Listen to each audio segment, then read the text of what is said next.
सभी को जय सिया राम। रामचरितमानस अयोध्या कांड दोहा संख्या 53 से पाठ आरंभ करके दोहा संख्या 54 से हम लोग अध्ययन भाव समझने का प्रयास करेंगे। दोहा संख्या 53 इस प्रकार है। बरस 4-10 विपिन बसी करि पितु बचन प्रमाण आई पाए पुनि देखी हम मनु जनि करसी मलान।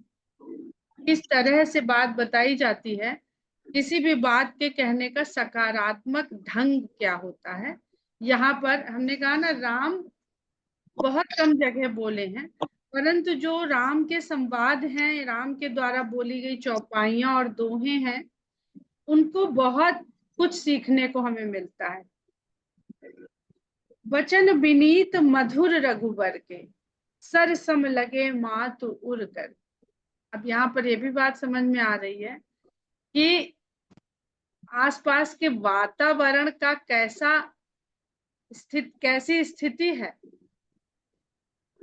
वो चाहे जैसी स्थिति हो, आपके मन का भाव कैसा है, आप उसी तरह उसको लेंगे। वही बरसते गरजते बादल किसी को सुख दे सकते हैं, किसी को दुख दे सकते हैं। और राम के वचन जो विनीत भी हैं, मधुर भी हैं, वो भी कौशल्या माता को सर सम लगे।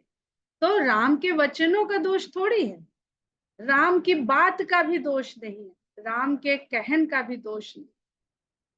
ये भाव माता कौशल्या के हृदय का है। उनके हृदय में राम के विछोह का दुख है। तो जैसे तुलसीदास जी ने पहले भी बताया ना कि संतों के द्वारा राम की कथा, राम का चरित्र बहुत तरह तरह से चिरकाल से गाया जाता रहा है। पर वो गाया जाता रहा है तो सब लोग क्यों नहीं राम जैसे हो गए, जब राम के नाम का प्रभाव ही इतना है कि वो कान से गया और उसने अपना प्रभाव किया। तो जिस प्रकार, ये भी गोस्वामी जी कहते हैं कि जिस प्रकार वर्षा का जल तो एक सा होता है, लेकिन वो समुद्र में गिरा तो खारा हो गया, गंगा में गिरा तो पवित्र हो गया, कीचड़ में गिरा तो कीचड़ हो गया, सीप में गिरा तो मोती हो गया। जल तो वही है, पर वो आधार क्या है, इसके अनुसार वो जल अपना रूप ले रहा। क्योंकि हम लोग भौतिक संसार में रहते हैं, हम लोग भौतिक शरीर से बने हुए हैं, हमारा शरीर भौतिक है। तो यहाँ पर भौतिक विज्ञान और रसायन विज्ञान और जीव विज्ञान सब काम करेंगे।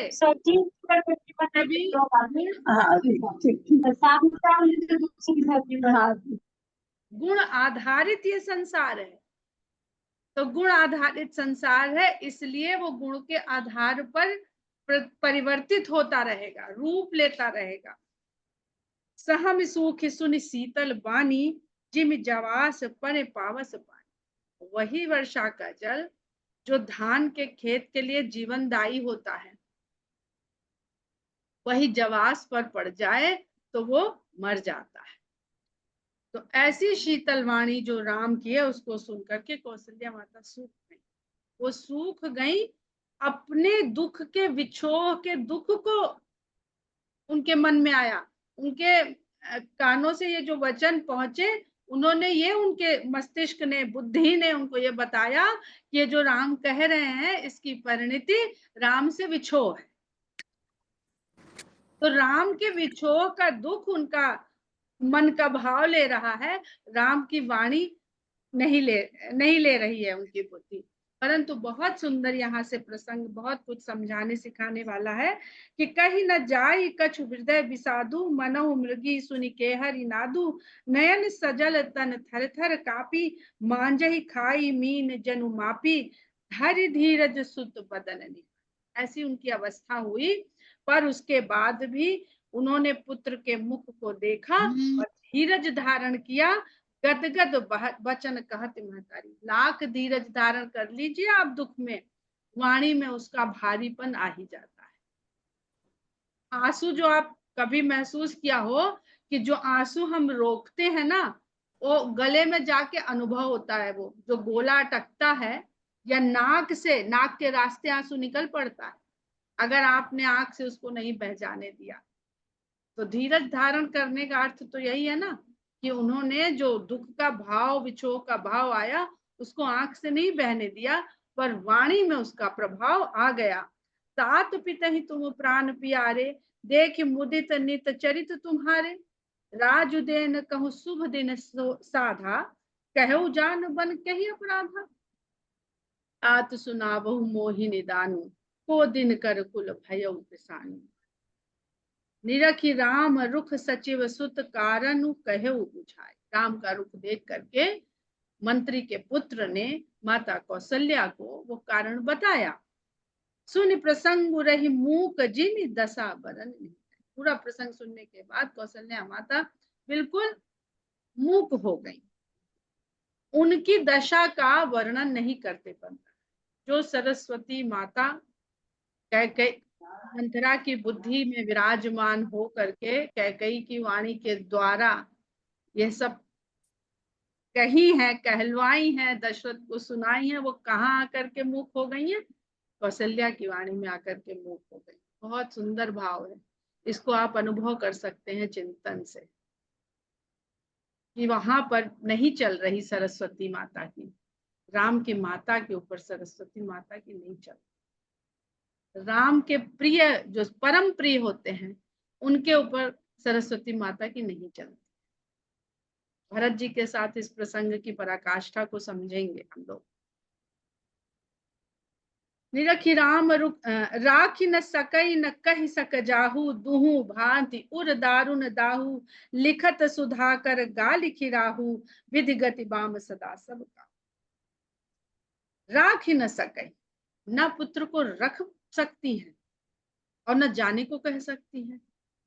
राख ही न सकई न कही सक जा, न कह पा रहे नहीं, कोई जरूरत नहीं है किसी की सुनने की, तुम यहीं रहो। और न कह सकती हैं कि पुत्र तुम जाओ। दुहु भांति और दारुण दाऊ, दोनों ही भांति से उनके हृदय में दारुण दुख हो रहा है। लिखत सुधाकर गा लिखी राहु, विधि गति बाम सदा सबका।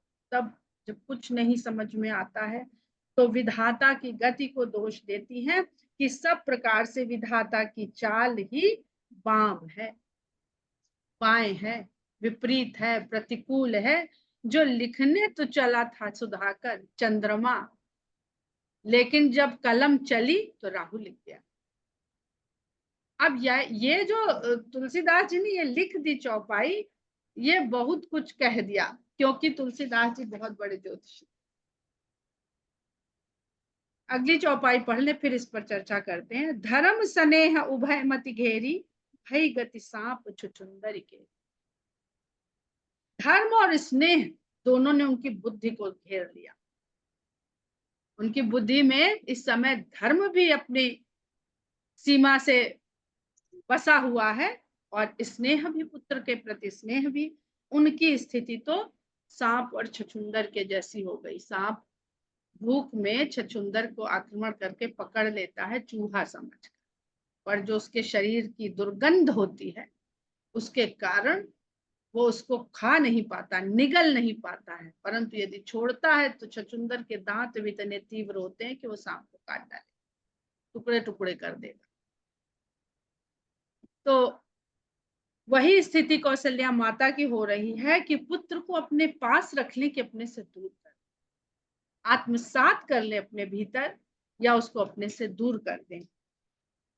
राखो सुतहि करऊ अनुरोधु, धर्म उजाई अरु बंधु विरोधु। अगर पुत्र को रखने के अनुरोध करती, क्योंकि राम तो कही के आए हैं दशरथ जी से कि माता से आज्ञा विदा लेकर के बस वन को गमन करते हैं, आपका चरण फिर से दर्शन करके वन को तुरंत गमन करते हैं। तो अगर माता कह देंगी, अगर कैकेयी के कहने से राम वन को जा सकते हैं, तो कौशल्या के कहने से भवन में रह भी सकते। तो राखो सुतहि करो अनुरोध, क्या अनुरोध करूं और पुत्र को रोक लूं? धर्म उजाई और बंधु विरोध, धर्म भी जाता है और भाई भाई में विरोध भी पैदा हो जाता है। तो ये धर्म की स्थिति है।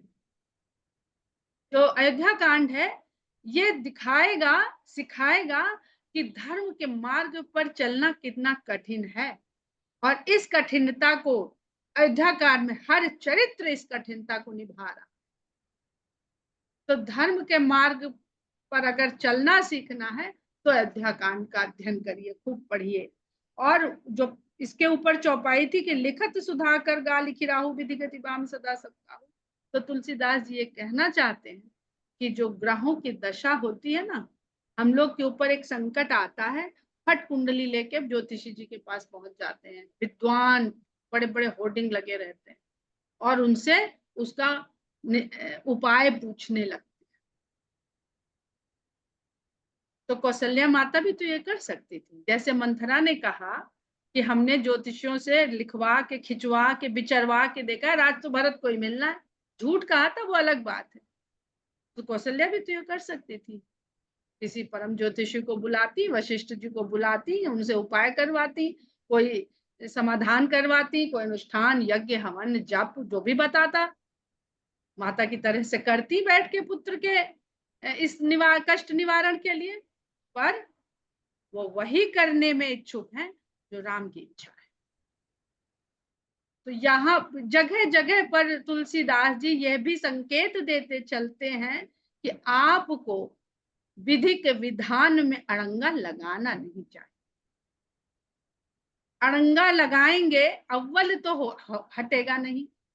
अगर इतना ही हटने वाला हो तो सारी जितने ज्योतिषी है ना, सबके घर में केवल सुख संतोष सफलता शांति समृद्धि दिखाई दे।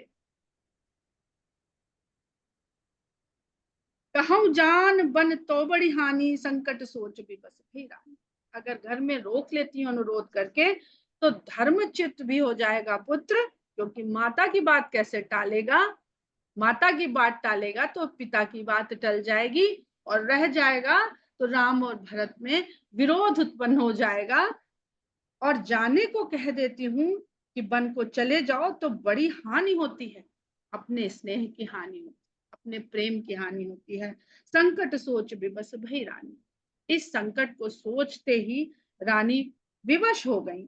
बहुरी समुझती धर्म सयानी, स्त्री धर्म जो हम लोगों ने बात करी थी कि त्रिया चरित्र और त्रिया धर्म, ये दोनों समझा दिए गए इस प्रसंग में। बहुरी समुझती धर्म सयानी, राम भरत दो सुत समझानी। फिर उन्होंने से काम किया लिया और किसी सयानेपन की तरह उन्होंने स्त्री धर्म पर विचार किया और उसको समझा। और जब विचार किया समझा, जब धर्म के पाले में खड़े होकर के उन्होंने समझना शुरू किया तो क्या पाया कि राम और भरत दोनों ही तो मेरे पुत्र, बराबर ही पुत्र हैं दोनों, जैसे राम वैसे भरत। राम भरत दो सुत समझानी, राम और भरत दोनों को समान पुत्र समझा। सरल स्वभाव राम महतारी, बोली वचन धीर धरि भारी।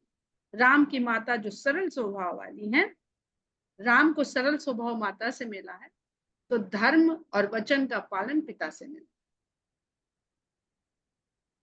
राम की माता जो सरल स्वभाव वाली हैं, उन्होंने धीरज धरते हुए भारी वचनों से ये कहा कि तात जाऊं बल कीन्हे हुन्नी का, पितु आयस सब धर्म कटे। हे तात, तुमने जो भी किया वो बहुत अच्छा किया, तुम्हारे निर्णय पर मैं बलिहारी जाती हूँ, क्योंकि पिता की आज्ञा का पालन करना ही सब धर्मों का शिरोमणि धर्म है। अगर धर्म में कभी चुनना पड़ जाए कि ये इस धर्म को निभाएं या उस धर्म को निभाएं, तो पिता की आज्ञा का पालन करना सभी धर्मों से ऊपर सर्वश्रेष्ठ धर्म है। राज देन कही दीन बन, मोहि न सो दुख लेसु, तुम बिनु भरतहि भूपतहि प्रजहि प्रचंड कलेश। राजा ने राज देने की बात करते करते तुमको वन दे दिया, इसका तो मुझे लेश मात्र भी दुख नहीं है। हाँ, तुम्हारे बिना भरत को, स्वयं राजा को और प्रजा को प्रचंड क्लेश होने वाला है, मुझे तो इस बात। उन्हें अपने पुत्र को क्या संकट झेलना पड़ेगा इसका दुख नहीं, क्योंकि वो राम की माता है। और याद करिएगा, तो जब मनु महाराज ने शत्रुपा के साथ ये वरदान मांगा था कि चाहूं तुम्हें ही समान सुत। तो शत्रुपा जी ने कहा था कि हमको कभी ये ना बोध मेरे बुद्धि से जाए कि आप कौन है, हमको सदा ये याद रहे कि आप भगवान हैं। तो उनको पुत्र के छूटने का, विछोह का दुख नहीं है, भगवान से दूरी हो जाएगी इसका उनको दुख है। और एक बार जब छोटे थे, एक बार जननी अनहुआए, कर सिंगार पलन पौढ़ाए, तब थोड़ी देर के लिए उनका ये बोध छूटा था। संसार में आके ये बोध और ज्ञान छूटते हैं, तो भगवान ने उसी समय उनको एहसास करा दिया था, क्योंकि उनकी इच्छा थी। भगवान की इच्छा थोड़ी थी कि तुम हमें जानती रहो कि हम भगवान हैं, तुम्हारे बच्चे नहीं है। उनकी इच्छा थी। तो उन्होंने कहा, इन्होंने मांगा तो ये था कि हमको कभी बोध दूर नहीं हो मेरे बुद्धि से कि तुम भगवान हो, और अब ये आश्चर्यचकित हो रही जब इन्हीं का लगाया भोग हम यहाँ ग्रहण कर रहे हैं, तो ये चकित हो रही है। तो उन्होंने उनका वहां वापस कर दिया और फिर कह दिया अब कभी नहीं व्यापेगी आपको ये माया। तो यहाँ इतनी कठिन, जो एक छोटा सा होता है, इसमें कौन सी बड़ी बात थी कि पालने में सुलाया था बच्चे को और बच्चा पूजा घर में मिल गया, इसमें तो बहुत बड़ा कोई बात नहीं हो गई, थोड़ा बहुत घबराने की बात है। लेकिन जब राम राजमहल को, अयोध्या को त्याग करके वन को जा रहे हैं, तब भी माता कौशल्या का धीरज ज्ञान उनका साथ नहीं छोड़ेगा, क्योंकि उन्होंने इच्छा यही की थी और भगवान ने उन्हें वैसा ही बनाया है। जो केवल पितु आय सुताता, तो जनि जाहु जानी बड़ी माता, जो पितु मातु कहे बन जाना, तो कानन सता। लेकिन स्पष्ट करना चाहती है राम के मुख से, क्योंकि किस्सा तो सारा सचिव सुत ने बताया है कि ऐसे से ऐसे हुआ, फिर ये हुआ, फिर ये हुआ, फिर ये हुआ, तो इनका ये निर्णय है। तो उन्होंने कहा तुम्हारा निर्णय बहुत उचित है। तो कहती है कि अगर केवल पिता की आज्ञा है कि वन को जाओ, तो मैं तो बड़ी माँ हूं तुम्हारी, तो जनी जाहु जानी बड़ी माता, तो जाने की कोई आवश्यकता नहीं है, क्योंकि मैं ज्येष्ठ माता हूं, मेरी आज्ञा का पालन पिता की आज्ञा से पहले है। जो पितु मातु कहो बन जाना, लेकिन अगर माता पिता दोनों ने वन जाने को कहा है, तो कानन सत अवध समान, तो तुम्हारे लिए वन ही 100 अवधों के समान, 100 राजधानियों के समान वन ही है। अब देखिए, तो तात ने तो कहा ही नहीं है, तो हो क्या रहा है, कोई कुछ कह रहा है? नारद जी कहे आए थे ना कि हमको ऐसा रूप दे दो कि वो चुन ले हमें, कह दिया। अपनी इच्छा को भगवान से कहना करने लगा है। तुच्छ साधना है, प्रेम नहीं है, ये व्यापार है, या व्यापार है या कुछ और है, पता नहीं क्या है। लेकिन वो जो दे रहा है उसको उसी प्रेम से लेते चलना, उतना ही कृतार्थ भाव रखना, ये प्रेम है भगवान के प्रति। तो हमारी भेद बुद्धि, हमको अच्छा अच्छा मिलता है तो बढ़िया लगता है, जब हमको कष्ट मिलता है, दुख मिलता है, संघर्ष मिलता है जीवन में, तो हम मुंह चढ़ा के बैठ जाते हैं। तो कहती है कि अगर माता पिता दोनों ने बन जाने को कहा है, तो तुम्हारे लिए वन ही सैकड़ों अयोध्या के समान है। और पितु बन देव मातु बन देवी, क्योंकि वो तो जानती है ये हैं कौन, इनका तो सारा संसार ही नहीं का है, क्या अयोध्या और क्या जंगल। तुम्हारे वन में रहने वाले जो वन देव हैं वही तुम्हारे पिता, और वन देवियां वही तुम्हारी माता होंगी। खग मृग चरण सरोरुह सेवी, और जो वहां वन में रहने वाले पशु पक्षी हैं वो तुम्हारी सेवा करने वाले सेवक होंगे। तो तुम्हें राज्य में और क्या होता है, यही सब तो होता है, बहुत सारे लोग सेवा के लिए प्रस्तुत होते हैं। तो वहां तो इतने आपके जगह, और उत्तरकांड में भगवान ने खुद कहा है ना कि कौन मुझे प्रिय है, और किन में, फिर उसमें उसमें ज्यादा कौन, फिर उससे ज्यादा कौन, फिर तो उन्होंने कहा कि जड़ चेतन सब मुझे उतने ही प्यारे हैं, क्योंकि सभी तो मेरे हैं। अंतः उचित नृपहि वनवासु भय बिलोक ही हो हरासु, क्योंकि राजा का तो अंत में वनवास ही उसका धर्म है। जो चौथा आश्रम होता है वो तो वनवास ही है उसका। तो इसमें दुख क्या करना, हर राजा को एक दिन राजभवन छोड़ के वन में जाना ही होता है। हाँ, वय बिलो की तुम्हारी वय देख कर हृदय में बस थोड़ा सा कांप रहा है कि अभी अभी वनवास मिल गया जो चौथे पन में जाना चाहिए। तो देखिए, तो राजा दशरथ इस चौथे आश्रम का निर्वहन नहीं कर पाए अपने जीवन काल में, तो इसलिए भी उनको मुक्ति नहीं मिली। बड़ भागी बन अवध अभागी, जो रघुवंश तिलक तुम त्यागी। तुम तो जहां हो अयोध्या वहां ही है। हाँ, अयोध्या जरूर बहुत बड़ी अभागिन है और वन बहुत भाग्यशाली है। वन भाग्यशाली जो तुमको पाएगा, और अयोध्या बड़ी अभागिनी जो रघुवंश के शिरोमणि को जिसको त्याग के जा रहा है, राम जिसको त्याग के जा रहे हैं, वो अयोध्या भाग्यहीन है, वो अयोध्या अभागिन है। जो सुत कहो संग मोहि लेहु, तुम्हारे हृदय हो ई संदेहु। और पुत्र, अगर मैं तुमसे कहती हूँ कि मुझे भी अपने साथ ले चलो, तो तुम्हारे हृदय में संदेह पैदा होगा। क्यों संदेह पैदा होगा? कि कहेंगे भाई हम नहीं जाएंगे। अब माता को वृद्धावस्था के समय, जब इनके आराम करने के दिन है, हम वन में अपने साथ लेके चले जाएं, वो भी पिता के बिना। पिता बन जाएंगे तो माता बन जाएगी। पिता नगर में और पुत्र के साथ तो माता वन को नहीं जाएगी। तो इसका मतलब स्नेह में संदेह क्या? ये जानती हम नहीं ले जाएंगे, तो हमको रोकने के लिए इस प्रकार स्नेह का फंदा बिछा रहे। पूत परम प्रिय तुम सब ही के, प्राण प्राण के जीवन जी के, ते तुम कहूँ मातु बन जाऊं, मैं सुनी बचन बैठ पूछता हूँ। कहती है पुत्र, तुम तो सबके ही परम प्रिय हो, और इस जीवन के जीवन और प्राणों के प्राण तुम ही हो। अपने लिए कह रही कि वैसे तो तुम सबके प्रिय हो, लेकिन मेरे लिए तो तुम इस जीवन का जीवन तुम हो और इस प्राण के प्राण तुम हो।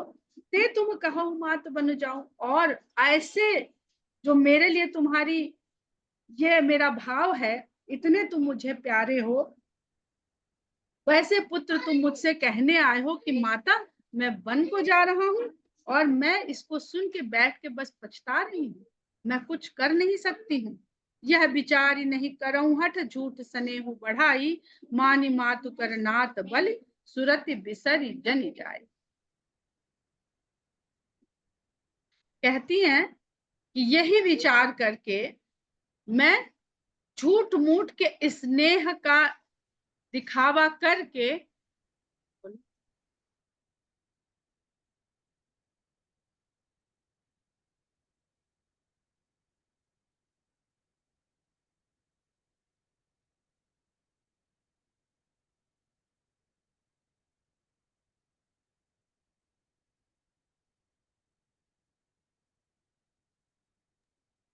यह विचारी नहीं करऊं हठ, झूठ स्नेह बढ़ाई। इसलिए मैं झूठा स्नेह बढ़ा करके हठ नहीं करती। प्रेम में हठ नहीं करना है। मान मातु कर नात बलि, सुरत बिसरि जन जाओ। हाँ, लेकिन इतना जरूर कहती हूँ कि माता का जो नाता है तुम्हारे साथ, इसको याद रखना, मुझे भूल न जाना। वो याद दिला देती हैं कि वैसे तो मैं जानती हूँ कि तुम भगवान हो, मैं तुम्हारी भक्त, लेकिन एक माता का जो भक्त के लिए भगवान सब जगह, भक्त को भगवान कहाँ ढूंढने की जरूरत है। लेकिन जो माता का नाता बना के तुमने इस बार माता के नाते से मिले हो, इसको मत बिसरा देना और भूल मत जाना। देव पितर सब तुम्हें ही गोसाई, राखों पलक नयन की नाई। और माता कौशल्या राम को गोसाई कहकर के संबोधित, 3 बार इस प्रसंग में अभी तक 3 बार गोस्वामी का प्रयोग हो चुका है। हे गोसाई, सब देव और पितृ तुम्हारी वैसे ही रक्षा करें। देखिए, इतना सुंदर यहाँ पे मोड़ लाते हैं गोस्वामी जी की। एक तरफ माता का नाता बता के उनको ये याद दिलाती हैं कि मैं तुम्हारी माता, तुम मेरे पुत्र हो, मुझे भूल ना जाना। और तुरंत उनको गोस्वामी कह देती है कि मेरे लिए तुम हो वही जिसने सब इंद्रियों का जो स्वामी है। तो देवों पितरों सबसे मैं ये मनाऊंगी कि वो तुम्हारी उसी प्रकार रक्षा करें मन में, जैसे आंख के भीतर पलक, पलक की पलकें पुतली की रक्षा करती हैं। राखूं पलक नयन की नाई। जैसे आंखें, जैसे पलकें आंखों की रक्षा करती हैं। अवधि अम्बु, अब यहाँ पर देखिएगा तो बहुत सुंदर प्रसंग आगे मिलेगा कि उन्होंने पलक के भीतर आंख और आंख के भीतर पुतली की जो बात कहेंगे अभी सीता जी के साथ, तो आप ब्रह्म और शक्ति का क्या संबंध है वो भी आपको दिख जाएगा। अवधि अम्बु प्रिय परिजन मीना, तुह करुणा कर धर्म धुरीना। ये जो तुमने अवधि बताई है ना 14 वर्ष की, ये तुम्हारे जितने प्रिय लोग हैं, परिवार के जन हैं या नगर के जन हैं, जो भी तुम्हारे प्रिय हैं वो मछली के समान है, और ये 14 वर्ष की अवधि उनके लिए जल है। तुम करुणा कर धर्म धुरीना, और तुम तो करुणा करने वाले हो, किसी को भूलते नहीं हो, किसी को नहीं भूलोगे, अपने मित्रों को, साथियों को, इनको नहीं भूलोगे, तो मैं तो माँ हूँ, तुम ऐसे करुणा करो, और धर्म की धुरी को भी धारण करने वाले हो, यानी तुम धर्म निभाओगे लेकिन भूल नहीं जाओगे। तो धर्म के मार्ग पे चल के अपनों को भुला नहीं देना है, धर्म के मार्ग पर चलना भी है, और अपनों के साथ वही स्नेह का संबंध बनाए भी बड़ा कठिन मार्ग। धर्म के लिए आदमी कभी कभी बड़ा रुष्ट हो जाता है, रूखा हो जाता है। अस विचारी सोई करहु उपाई, सबहि जियत जहि भेटहु आई। और कौशल्या माता ने कह दिया कि ये विचार करके वही उपाय करना जो सबके जीते जी आ जाना, जितने लोगों को छोड़ के जा रहे हो इनसे भेंट फिर से करना आके। तो देख रहे हैं कि इसमें सभी शायद जीवित रहे, केवल दशरथ जी जिन्होंने मांगा यही था कि तुम छूटो तो हमें जीवन नहीं चाहिए।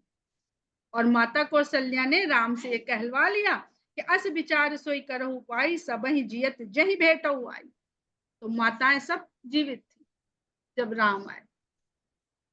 चाहु सुखेन बनहि बलि जाऊं, करी अनाथ जन परिजन गाऊं। हाँ ठीक है, सभी को, सभी लोगों को, परिवार के लोगों को तुम अनाथ करके, गांव को अनाथ करके तुम सुख के साथ वन को जाओ, मैं तुम पर वारी जाती, कहे ही नहीं रहे। देखिएगा, आप ध्यान दीजिएगा कि राम के वनगमन में जो मुख्य रोल है, मुख्य भूमिका है, वो तीनों माताओं की है। राम को वन भेजने में तीनों माताओं ने अपनी अपनी तरह से भूमिका निभाई है।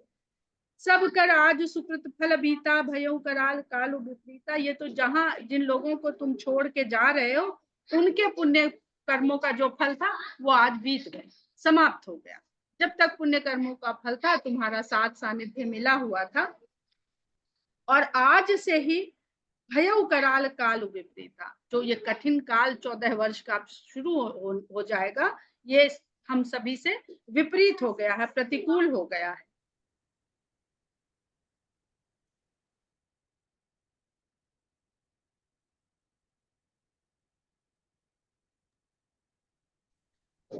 बहुविध बिलपि चरण लपटानी, परम अभागिन आपुन जाए। देखिए, जो हमने कहा था ना कि माता कौशल्या को अभी भी ये बोध है, ये ज्ञान है कि राम भगवान है।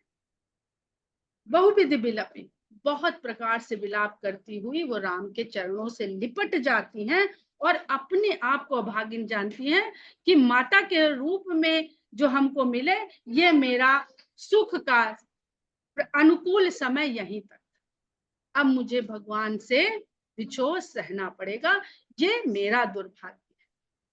दारुण दुसह दाहु उर व्यापा, बरन न जाहि बिलाप कलाप। असहनीय दुख से उनका हृदय तपने लगा, व्याप्त हो गया उनके हृदय में। वरन न जाहि बिलाप कलापा, उनका कल्पना, उनका विलाप करना, तुलसीदास जी कहते हैं कि वर्णन करते नहीं बनता है। राम उठाई मातु उर लाई, कही मृदु बचन बहुत समझ। राम ने चरणों में लिपटी हुई माता को उठाया और हृदय से लगाया, और बहुत मधुर वचन कहते हुए फिर उनको समझाया। समाचार ते ही समय सुनी सिय उठी अकुलाई, जाई सासु पद कमल जुग, बंदी बैठी सिरुनाई। ये समाचार तब तक सीता जी तक भी पहुंच गया, और ये समाचार सुनते ही सीता जी व्याकुल हो उठी और तुरंत आके सास के भवन में पहुंच गई। जाई सासु पद कमल जुग, बंदी बैठ सिरनाई, आकर के सास के चरण कमलों की वंदना करके शीश झुका करके वहीं पर बैठ गई।